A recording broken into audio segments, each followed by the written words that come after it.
Hi, this is Randy Finney with Right Side of the Chart, and today is Monday, August 19th, 2019. In this video, I want to take a look at some of my favorite breadth indicators. Market breadth is a study, it's a subset of technical analysis where you really take a look at under the hood of what's going on in the stock market. In other words, at times the stock market can be rallying or it can be falling in a correction or a bear market. And so by using breadth indicators, you can gauge the number of stocks advancing versus those declining. Things such as that can often give you clues as to when a trend is going to reverse. In other words, during a strong advance, if you have deteriorating market breadth, that is a red flag. That is telling you that fewer and fewer stocks are doing the heavy lifting. You see deterioration in the internals, yet the market's going up, and then usually you're followed by a correction. Likewise, when you're in correction mode or a bear market, you want to look for improving market breadth, even though the market can still be falling, and that usually precedes, at least bear market rallies and often the bottom. And so we'll go over some of my favorites today. And I'm going to use a couple analogies here, health analogies. Number one would be what I just talked about. Let's say, with the market going up, yet having negative or deteriorating breadth as the market's declining. You may feel great, you may be in great shape, but you go to a doctor for your physical, and they run some tests, and guess what? You've got very high cholesterol. Your doctor looks at you in the eye, tells you you're a walking heart attack. If you don't get the cholesterol down, or maybe you have a diagnosis, maybe you have cancer. You feel fine, but you didn't know it, and it's there. That is, an analogy that I'll use for, a market that's rising yet has that deteriorating breadth. And then the other thing is, I go through this video, I'm going to show you again indicator after indicator, many different indicators here in this video. I'll try to keep it relatively short. There are different indicators, but they're all telling me the same story. And what that is there is technical damage that's already been inflicted into the market. And although I won't use the word immutable, I will say that these are near immutable forces. Once you have this kind of technical analysis, I mean all the damage done into the technicals, it's very hard to undo. So the other analogy I'll use, and I'm a little adverse to doing this because I know it hits home for a lot of people, but I'll use again, going back to cancer diagnosis. It's like as if the market has been diagnosed with stage 3, let's say pancreatic cancer. All cancers are different, but stage 3 pancreatic, can you beat that? You can, but the odds are you're not going to.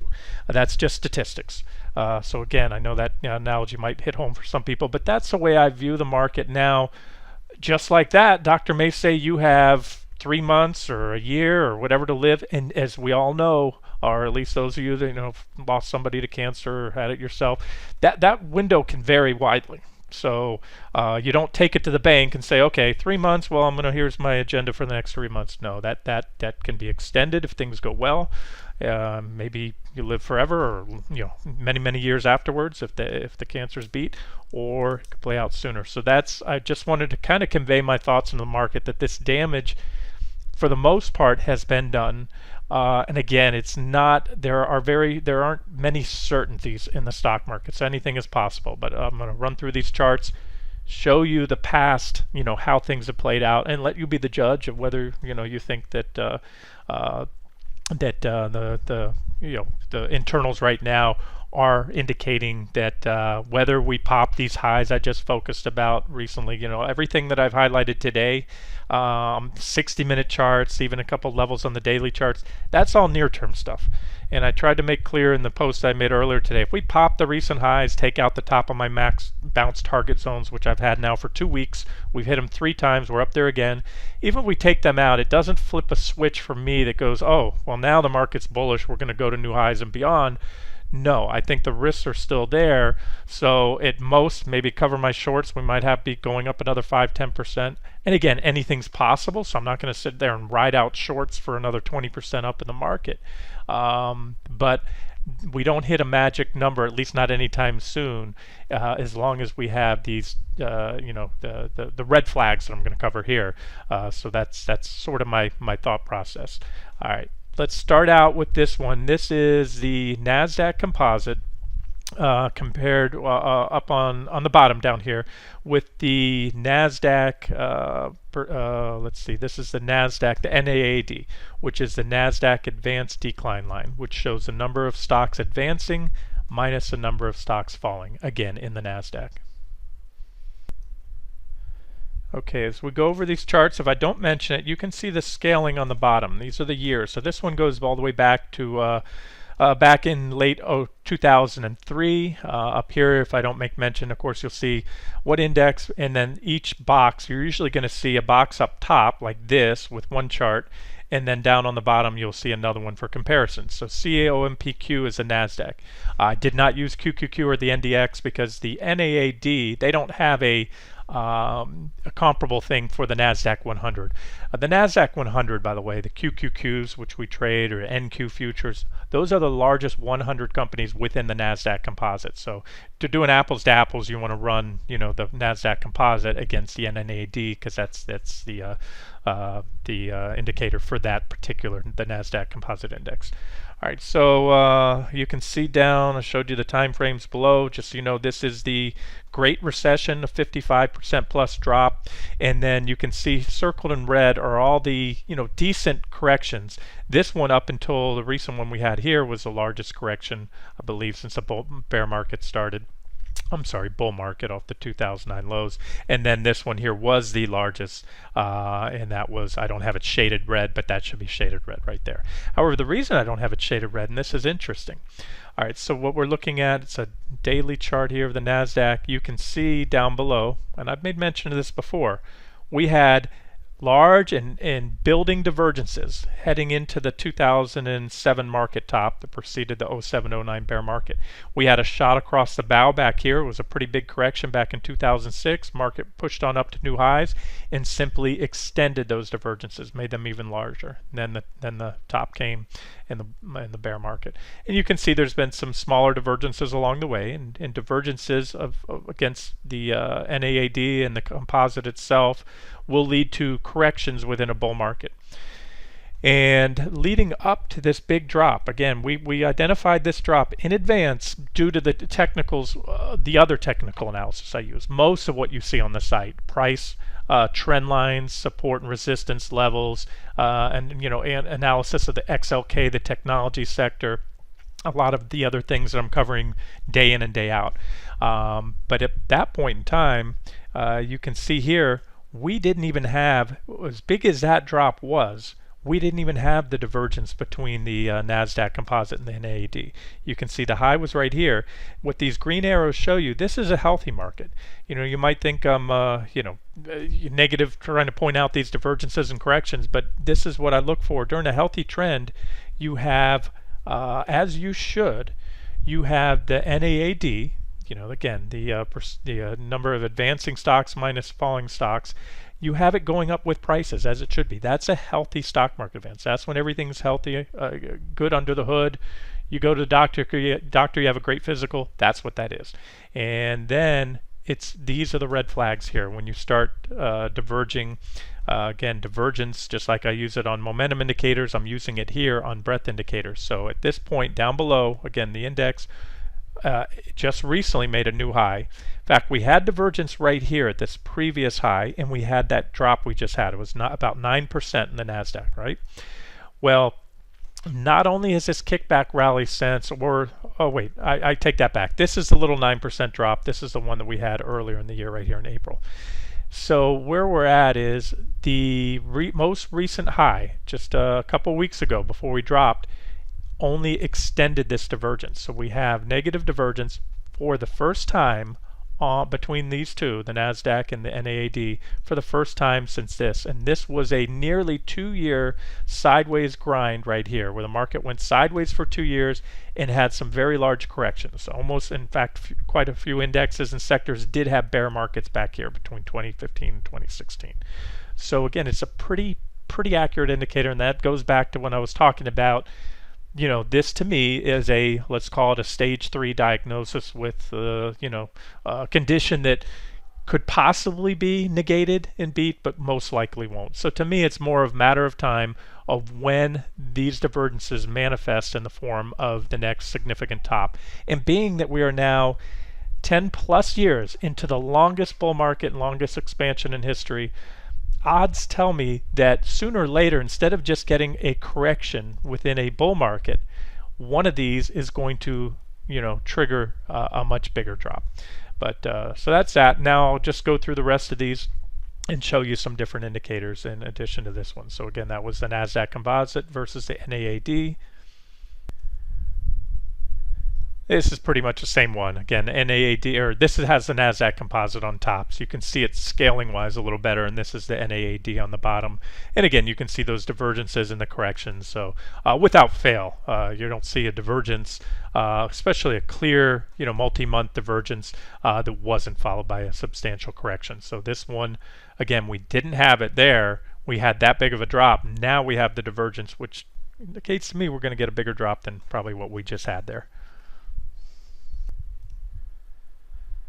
Here's an interesting one. If you've traded for a while or invested, or even if you're, armchair investor and you watch CNBC or Bloomberg, you've probably heard of may have heard of the Hindenburg Omen. I know it sounds, pretty bad and ugly, and it actually is. For a while there, it was quite popular.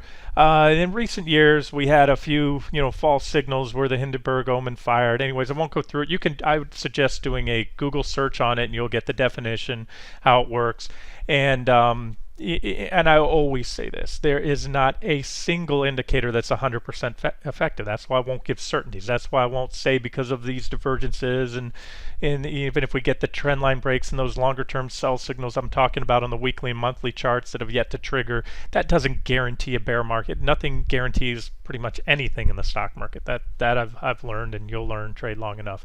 Now, with that being said, so I've replicated the conditions for the Hindenburg Omen here, and you can read about them all here.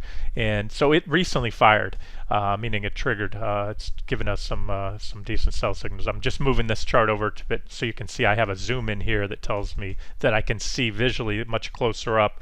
You can see the blue lines. We have to meet all these criteria to get a Hindenburg signal. And I also have one that I created for the NASDAQ. Everyone, since the Hindenburg Omen's come out, it's always been on the NYSE. One of the problems there, if you read about it, is that there's a lot of foreign stocks in there, and it's not so indicative of the U.S. market. So, and me, I put a bigger emphasis on the NASDAQ 100, even though it's 100 stocks, because technology is the stock market today. That is what drives, that is what's going to lift or take down the S&P 500. It's the technology companies, as they're by far the largest companies in the world now, and they have the highest weighting on the index.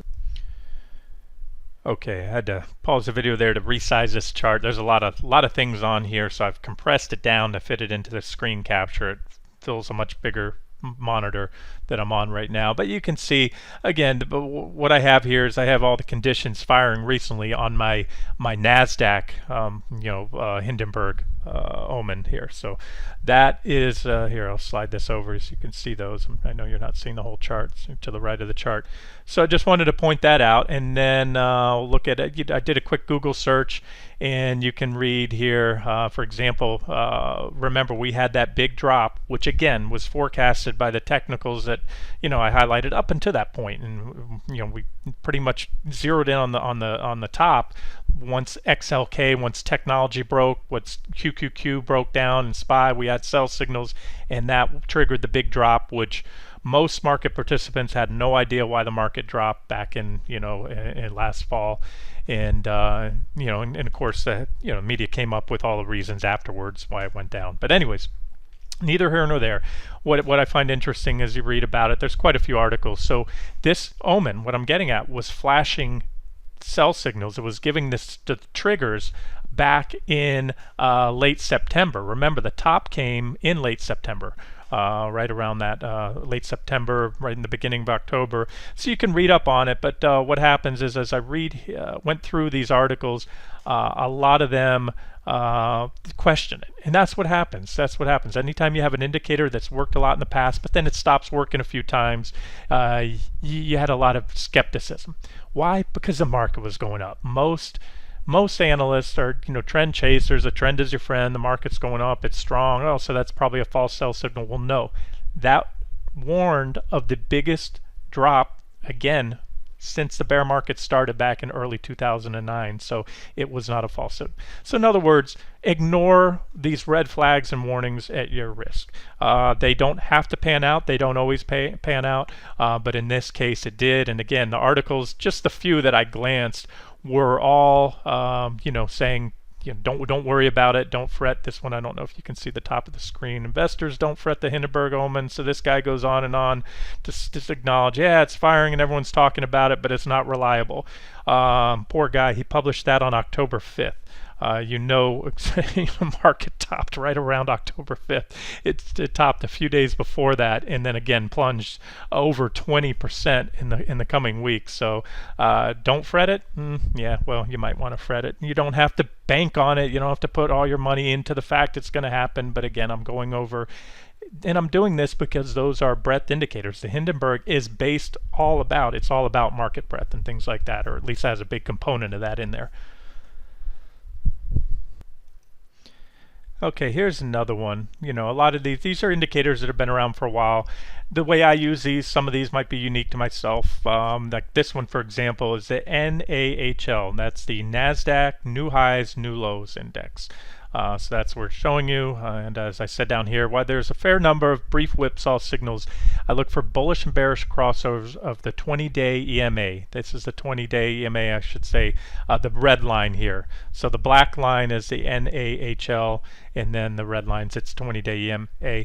And then I also look for, as you can see here, I have these histograms that visualize. They tell me when you get those crossovers.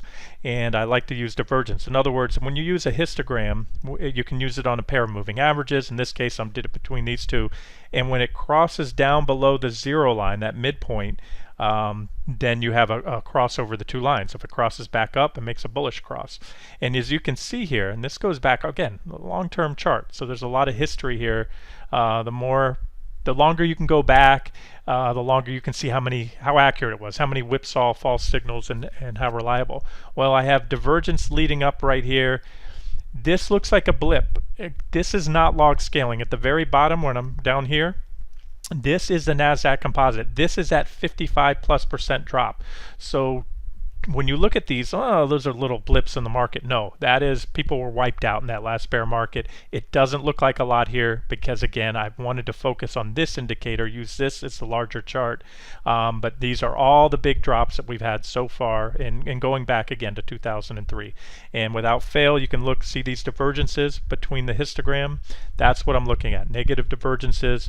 And they proceeded or foreshadowed these big drops here that I have boxed down below, including the one that we already had back in December. You can see there was your signal that we did have, although we didn't have it on the first indicator I showed you, we did have divergence there on this indicator between, again, the criteria that I just laid out here.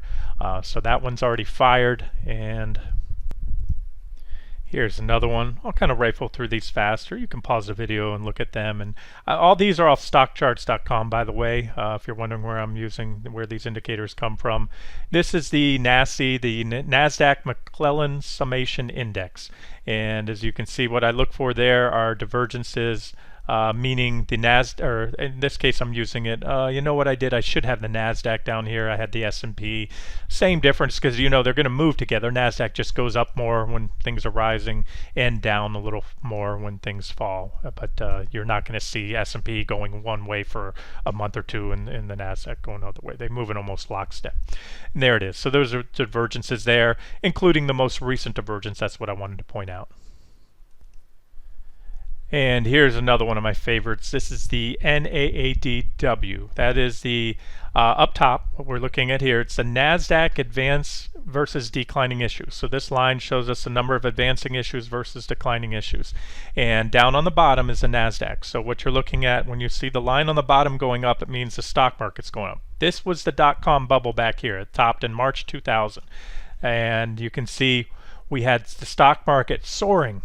And you could see that the NADW, this is the W just stands for weekly. I'm going to show you this on a daily, was plunging.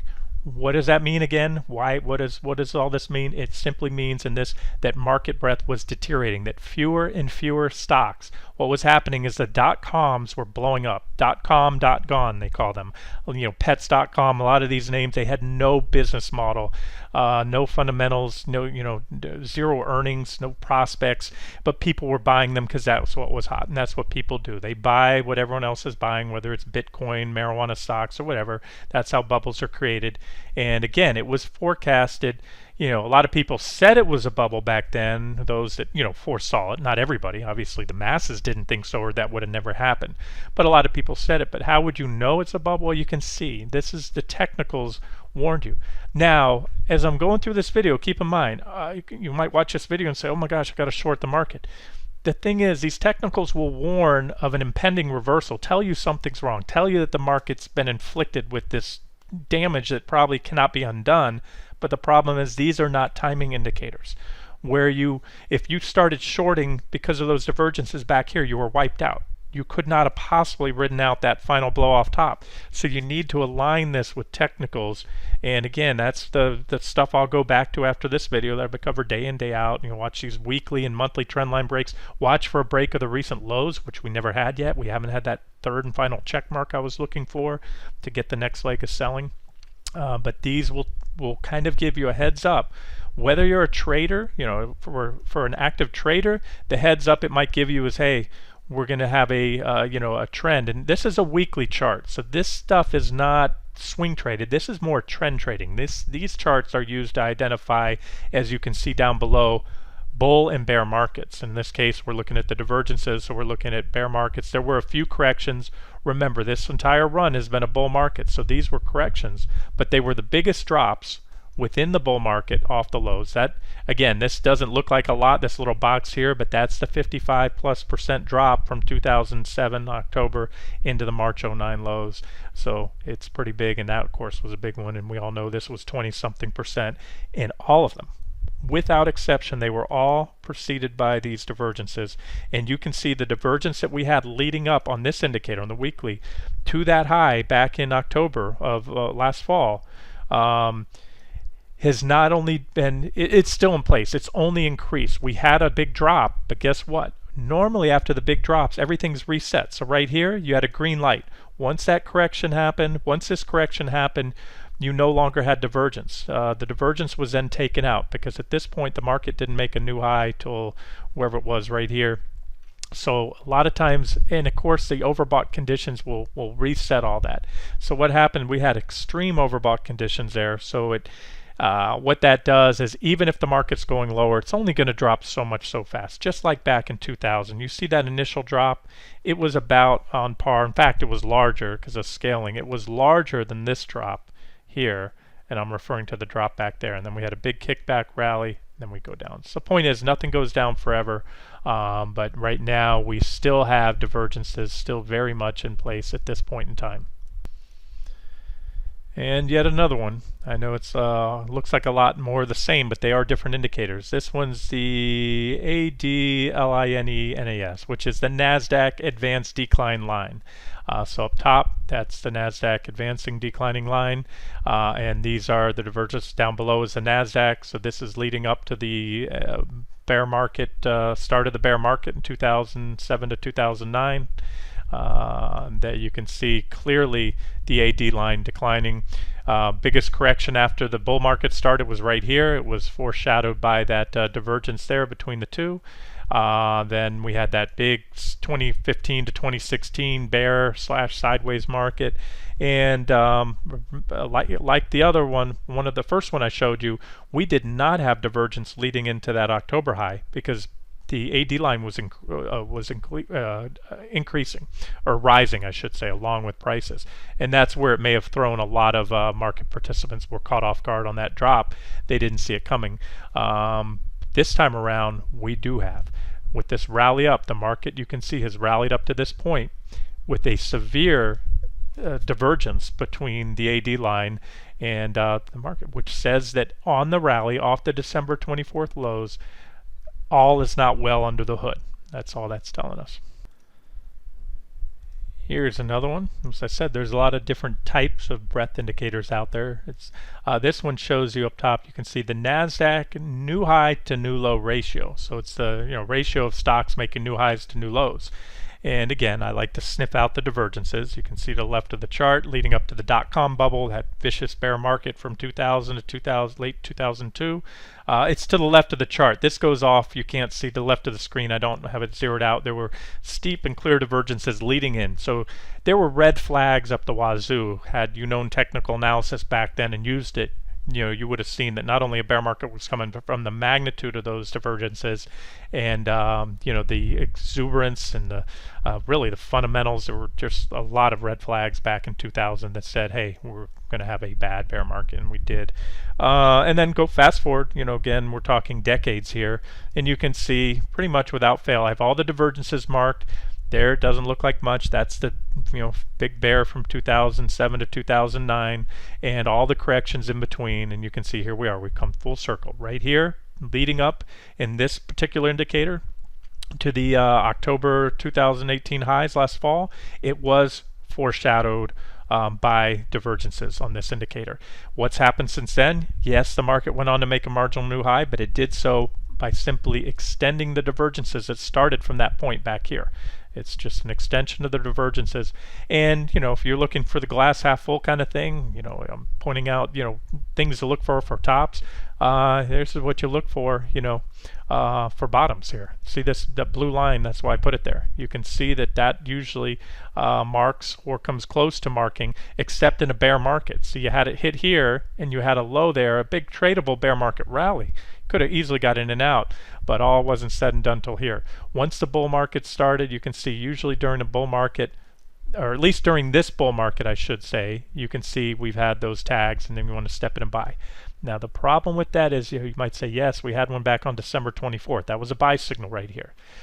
The big question will only be known in hindsight is a bear market around the corner? We know we're getting long in the tooth for this bull market. See back here, you had that same buy signal in the first drop back in the bear market back in sometime in early 08. You had that buy signal and you got a bear market rally out of it. But guess what? Then this is what happens during bear markets. You'll break that low. So this is really, going back there, it was a bear market buy signal, but since then, pretty much a bull market buy signal. Just wanted to point that out. But more so, I'm focused, as you can see, on the red lines, the divergences, because right now, I'm not looking to position long for the next 10, 15. I'm looking at the next 10 to 15, 20% to be on the downside based on everything I'm covering here today. And then finally, there's a handful of breadth indicators that I use it's pretty simple. The percentage of stocks above their 200 or 50-day moving averages. So we'll go over those and then we'll wrap the video up here.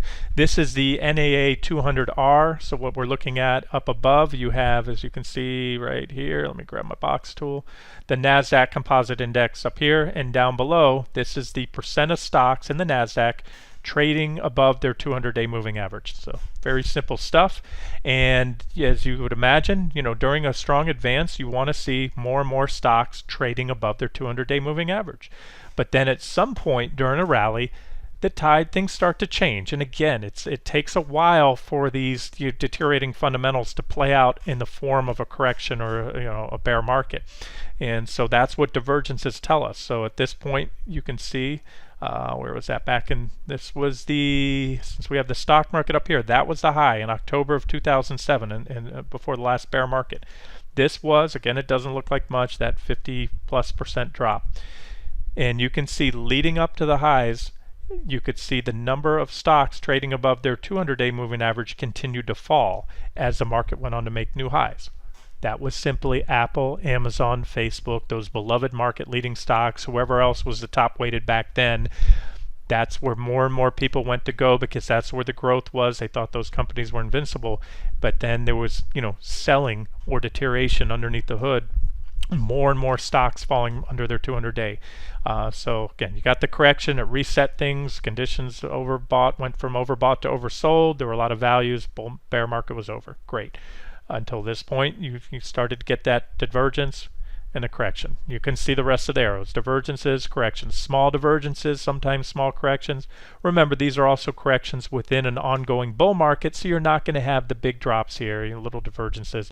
But they're still an effective sell signal for trend traders, swing traders, maybe even investors that are, always at some point looking to add to their 401k or their savings and want to know, okay, when's a good time? When's the all clear? If you have a lot of these red flags, you may want to wait, even if it takes you 2-3 months. Hold off, wait till you get the correction, then go in. Because remember, stocks tend to fall a lot faster than they rise. And in most of these corrections, you had many months, in some cases years of gains wiped out in just days or weeks in a lot of cases. And then you can see these divergences are now getting pretty significant here. We had a series, divergent there, correction. Big divergence leading into the October highs. There was our big drop into the December lows. And as with most of my indicators, not only have these conditions been reset, the divergences just continue to build, which warn of a much larger drop to come because these are very large divergences building. So that's the percent of stocks above their 200-day moving average in the NASDAQ. Here's almost the same chart with the NASDAQ on top. I use the NDX, NASDAQ 100, and then the NASDAQ NAA 50R. So down here is the percent of stocks trading above their 50-day moving average, and same story. And what I did on this one, I showed you in the percentage drops, because when you use this it's not log scaling, so you get a distorted picture. That's a 15.4% drop. You can hardly tell. 55% drop. Almost 9, 15, 17, 6, 6, 10, or 11, I'm rounding off, 24, and we have this divergence continuing to building. So it's pretty much on all my indicators that look at either the S&P 500 or the NASDAQ 100 compared to the percentage of stocks above or below their 50-day or 200-day moving averages. Same chart we were just looking at, the NASDAQ on top with the percentage stocks above or below their 50-day moving averages. So what I did here on this chart is gone back, and you can see all the drops, how much it accounted for every time we had those. That measures from the divergent high when the correction started to the low. And so you can see they range from, in a bull market, they're still good for, all the corrections were caught. 10% or more is typically that's the definition of a correction, whereas a bear market's a drop of 20% or more. So you've got all your bear markets, the 56% drop and the 24% drop, technically speaking, was a bear market. And now we have even bigger divergences. And I talked about this a few weeks back. If it was one word I could assign to this market in the last decade, it's supersize. I'm going to McDonald's and tell them to supersize your meal. You get this giant tub of Coke and these big fries. The Fed supersized this market, or all the central banks, with the excessive, money printing, quantitative easing, everything. They threw everything they had at the market. So therefore, what you're going to have because of that is you're going to have a bigger bull market, and that bigger bull market means bigger corrections within. So really that 24 and that 20, those are just corrections within a big giant supersized bull market. So the whole 10% number really needs to be rethought. And in this market, let's just say now anything 20-25% is just a correction, when you take it into scope with the whole market, bull market.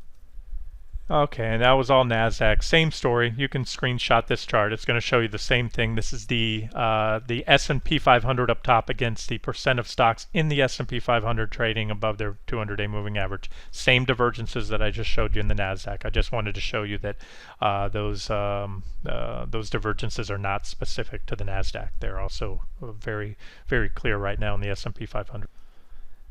As well as the S&P 500 versus the number of stocks, or the percentage of stocks trading above their 50-day moving average in the S&P 500. There's your divergences.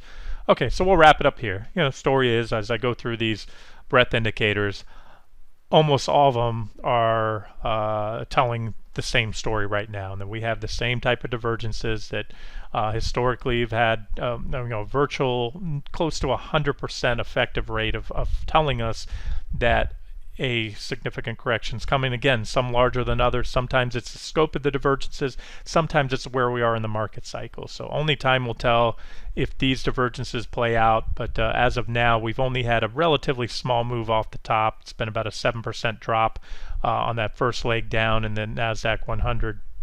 And based on the scope of the divergences, I think there's a lot more coming. And again, we'll let the near-term charts, we'll let the 60 minutes and daily charts and price levels, trend lines, support, resistance, we'll let that be our guide as to kind of how to navigate and position for this. I really thought last week we're going to start to get that next leg down, break those recent lows. We didn't get it. It didn't give us that sell signal, and now we're pushing back up against resistance. So if they can pop it here, maybe these divergences extend for another month or two. And if so, the key is not to ride those out short. If the market wants to take that back, it's done it many times. Like I said, these divergences can go on and on and on. They usually play out, but the problem is they can take a while to. So you need to not put 100% stock into this and say, well, I'm just going to hold my positions until this plays out, because hey, it might be that 1 out of 10 chance that the divergences get burned through, or they do play out, but they end up playing out much, much later than you expect them to play out. We'll wrap it up here. This has been Randy Finney with Right Side of the Chart. Hope you enjoyed it.